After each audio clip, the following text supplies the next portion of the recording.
ఇది ప్రతి ఒక్కరికి సంభవించేదే, మనుష్యులకు మరి జంతువులకు. అయితే మా గిరిజన ప్రాంతంలో ఎవరైనా మరణించినప్పుడు ఎలా ప్రారంభిస్తారో ఎలా ముగిస్తారో చూపించాలన్న ప్రయత్నాన్ని అయితే ఈరోజైతే నేను చేయబోతా ఉన్నాను.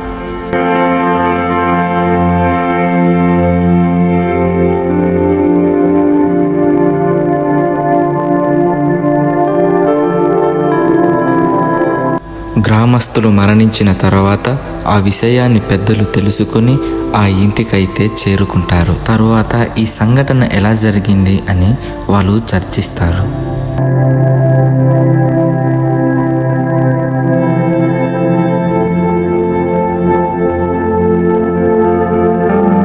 మా కుటుంబీకురాలు మమ్మల్ని వదిలి వెళ్ళిందని, మరలా తిరిగి రాదని అక్కడ ప్రజలు గుండెలు పగిలేలా ఏడుస్తారు.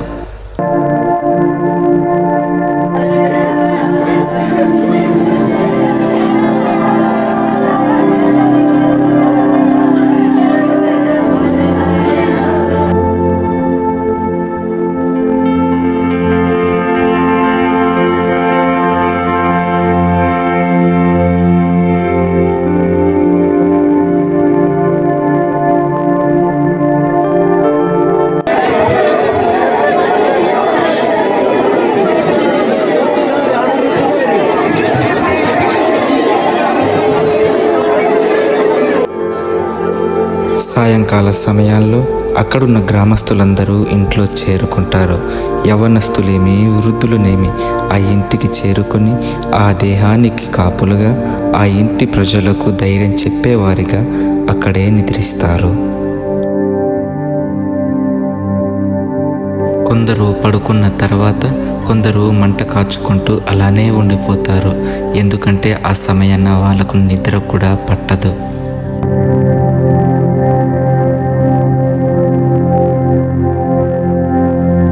తరువాత గ్రామ పెద్దలు యవ్వనస్తులను పిలిచి ఈ మరణపు విషయాన్ని తమ బంధుమిత్రులకు చెప్పటానికి ఇలా కబురులు పంపిస్తారు.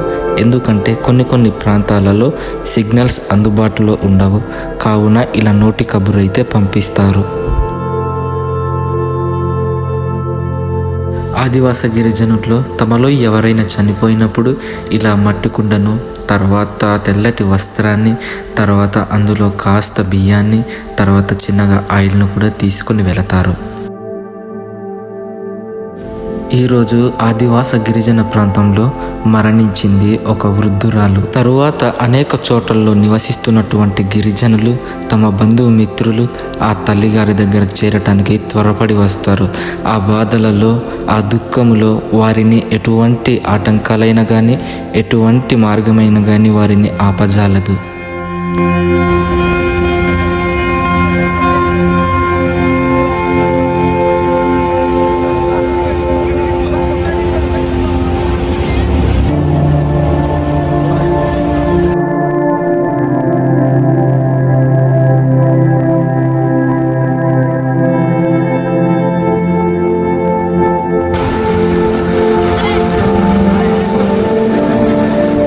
ఇలా అనేక చోట్ల నుంచి వాళ్ళ బంధుమిత్రులు ఆ తల్లిగారి చివరి చూపును చూడటానికి త్వరపడి వస్తారు. ఎక్కడి నుంచి వస్తున్నారమ్మా? ఎక్కడి నుంచి వస్తున్నారు? జర్రల నుంచా? బండ్ల మీద వచ్చారా?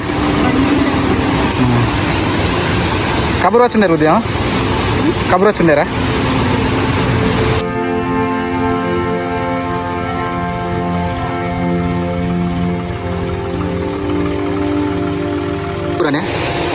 జర్రలేనా? ఏమవుతారు అమ్మగారు మీకు? అమ్మగారు ఏమవుతారు? పెద్దమ్మ అవుతుందా? చాలా మంది వచ్చారే ఊరంతా మొత్తం?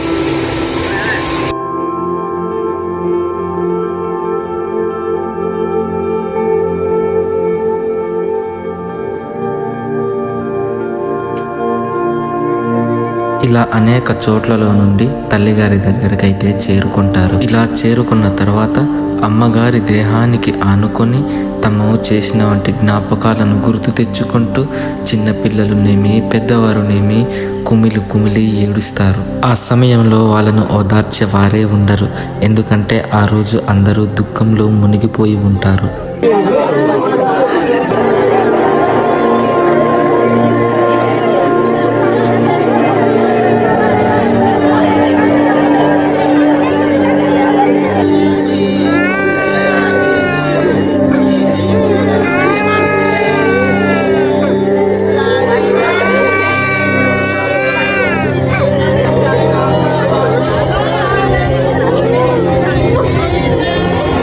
బంధువులందరూ కూడుకున్న తర్వాత తల్లిగారి దేహాన్ని బయటకు తీస్తారు. అలా తీసిన తర్వాత పసుపుతో స్నానం చేయిస్తారు.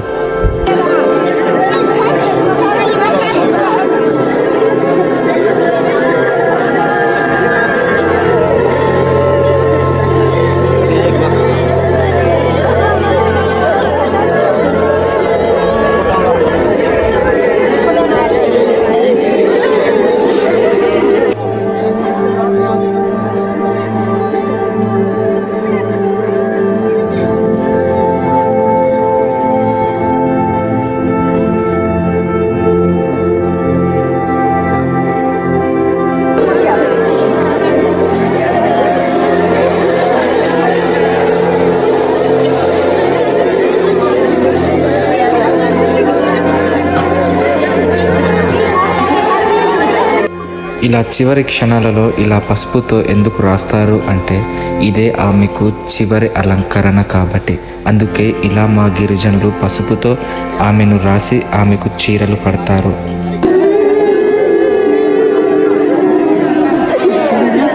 ఇలా అమ్మగారిని స్నానం చేయించిన తర్వాత ఆమెను దేహాన్ని తీసుకుని వెళ్ళటానికి ఒక బాక్సును అయితే తయారు చేసుకుని ఉంటారు. ఆ తరువాత ఆ బాక్సులో ఆమెను పడుకోబెడతారు.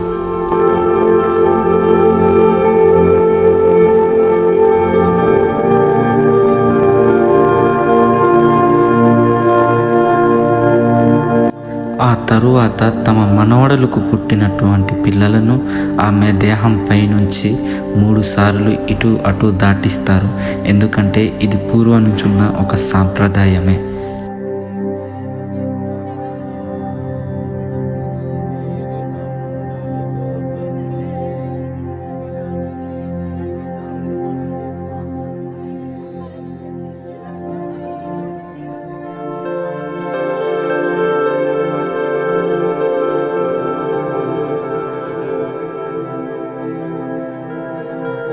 ఒక్కసారిగా ఆ ప్రాంతం నిశ్శబ్దమవుతుంది.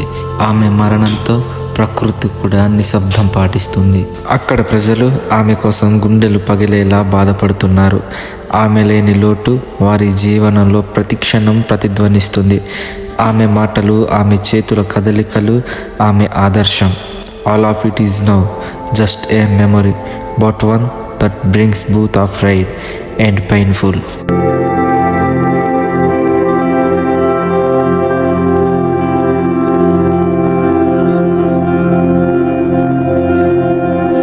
ప్రజల హృదయాలలో ఆమె చేసిన మార్పు, సమాజానికి ఆమె ఇచ్చిన సేవలు ఎప్పటికీ మరచిపోలేరు. ఆమె ఆత్మ ఆవేదన, ప్రజల బాధలు ఒకే రంగులో కనిపిస్తున్నాయి. ఎందుకంటే ఆమె కేవలం ఒక వ్యక్తి కాదు, వారి జీవితానికి ప్రాణం. కొన్ని మాటలు గ్రామస్తులను అడిగి తెలుసుకుందాం. అందరితో కలిసిమెలిసి ఉండేదా? కలిసిమెలిసి ఉండేది. మరి ఎవరితో కోపం లేదు. కోపం ఏంది? గొడవలు గానీ, గోసాలు గానీ, కోపాలు, దేశాలు ఏమి లేవు. కోపాలు వృత్తాలు లేవు. చాలా మంచి సరదాతోటే ఉండేరు. ఊరి వారంతా మొత్తమే పన్నిమల అది ఎక్కడ చెయ్యదు. చెయ్యలేమా మనం అయితే? పన్నిమల ఎక్కడ అది చెయ్యదు. ఎక్కడ వెళ్ళిన కానీ ఒక చిన్న కర్ర పులాన తెచ్చుకొని వస్తుంది. తక్కువ పని చేసేది కాదు. అలాంటిది ఈ కలం గట్టులో అయితే డెబ్బేస్తుంది. ఈ మంచి డబ్బులు తీసేస్తుంది, రకాలు ఉడిసేస్తుంది. అలాంటిది ఈ సంసారం చేయడం లేదు. అంతే దానికి శక్తి లేదు కదా. లేదు కదా మరి చేయడం లేదు. మీకేమైతుంది? నన్ను వదిన అవుతుంది. నాకు వదిన 3 గంటలకు చనిపోయి. 3 గంటలకా? అంటే బాగాలేదా? బాగాలేదా అమ్మకే? బాగలేదు అంతే. నెల రోజులు కాసు 2 నెలలు. 2 నెలల నుంచి బాగాలేదా? 2 నెలలకి తక్కువ భోజనాలు చేయకుండా తక్కువ ఎందుకు తిన్నప్పుడు అలా ఉండిపోయింది. అయ్యో. ఈ కరెక్టేమో ఇలా ఈ బెండ కట్టేసేది. బెండ కట్టేసేదినా అలాగా ఉండి తిని తిన్నపోయితే ఎందుకు తినలేదు. ఎందుకు కూడా లేదు. అందరితో బాగా కలిసేది. అలా చేసేది. ఆ తరువాత ఆఖరిసారిగా చూడాలి అనుకున్న వాళ్ళు చూడండి అంటారు. ఆ తరువాత ఆమె దేహాన్ని మూసివేస్తారు. ఆ తరువాత తమకు ఇష్టమైన దైవాన్ని ప్రార్థించి ఆమె దేహాన్ని కప్పివేయటానికి ముందుకు కొనసాగుతారు.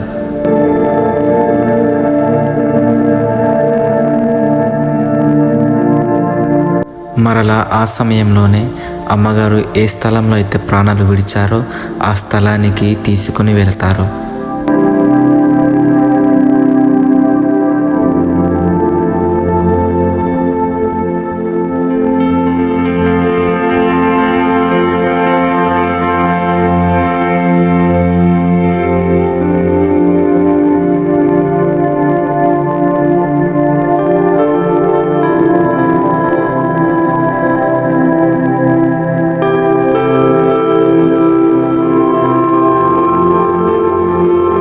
అమ్మగారి మృతదేహాన్ని తీసుకుని వెళ్తూ ఉన్నప్పుడు అక్కడ ప్రజలు ఎంతో ఆందోళనకు గురవుతారు, ఎంతో దుఃఖక్రాంతులు అవుతారు. వాళ్ళను ఓదార్చే వారే ఉండరు. తమలో ఒక వ్యక్తి తమను దూరమైనప్పుడు వాళ్ళు ఒక ఆందోళనకు గురవుతారు. అది మనం ఊహించలేం కూడా. ఆ సమయాన ఏమీ తెలియని పసిపిల్లలు కూడా ఒక దుఃఖానికి గురవుతారు.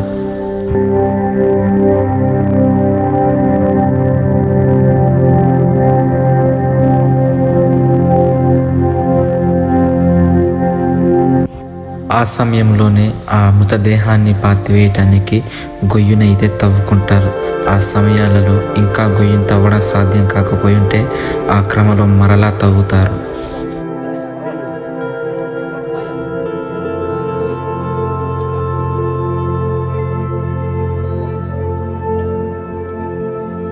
మరలా ఆ సమయంలోనే ఇంకోసారి తమకు ఇష్టమైన దైవాన్ని ప్రార్థించి ఆ దేహాన్ని అయితే పాతి పెడతారు.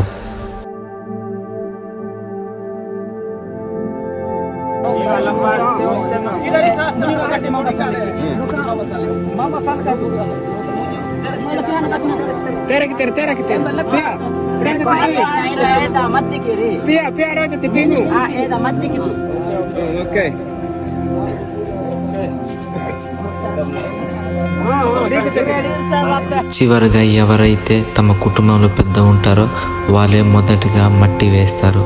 ఆ తర్వాత ఆ గ్రామస్తులు, వాళ్ళ బంధువులు వాళ్ళందరూ కలిసి మట్టిని వేస్తారు.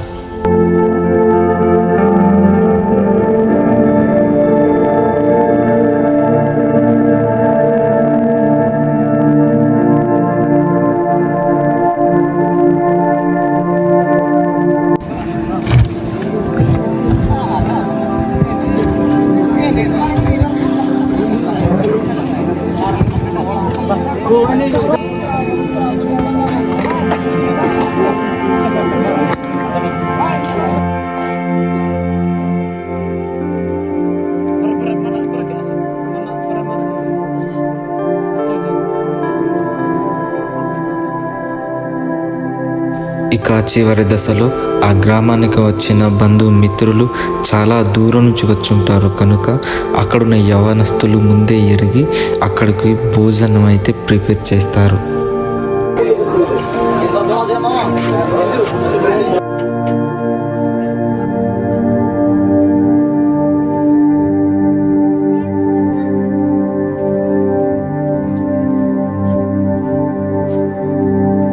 మరణం ఒక కొత్త ప్రయాణం. మన శరీరం దివ్యమైన శాంతికి పయనమవుతుంది. జీవితం అనేది తాత్కాలికం కాదు, కానీ మనం విడిచిపెట్టిన జ్ఞాపకాలు, పాఠాలు, మన అనుభవాలు నిత్యంగా ఉంచబడతాయి. ఇంతవరకు వీడియోని సహనంతో చూసినందుకు ధన్యవాదాలు. అలాగే మన ఛానల్ని కొత్తగా వీక్షిస్తున్నవారైతే ఒక స్పెషల్ వెల్కమ్. అలాగే ఈ వీడియోపై మీ అభిప్రాయం ఏంటో నాకు కామెంట్లో తెలియజేయండి. అలాగే ఈ వీడియో మీకు నచ్చుంటే ఖచ్చితంగా లైక్ కొట్టండి, ఎందుకంటే మీ లైక్లే నన్ను ఇంకా ప్రోత్సాహాన్ని నింపుతాయి. మీ సబ్స్క్రైబ్లే నన్ను ఇంకా ఉత్సాహాన్ని నింపుతాయి. ఇంకా మన ఛానల్ సబ్స్క్రైబ్ చేసుకోకపోయింటే సబ్స్క్రైబ్ చేసుకోండి. అలాగే మనమందరం ఈ తల్లిగారు ఆత్మకు శాంతి కలగాలని కోరుకుందాం.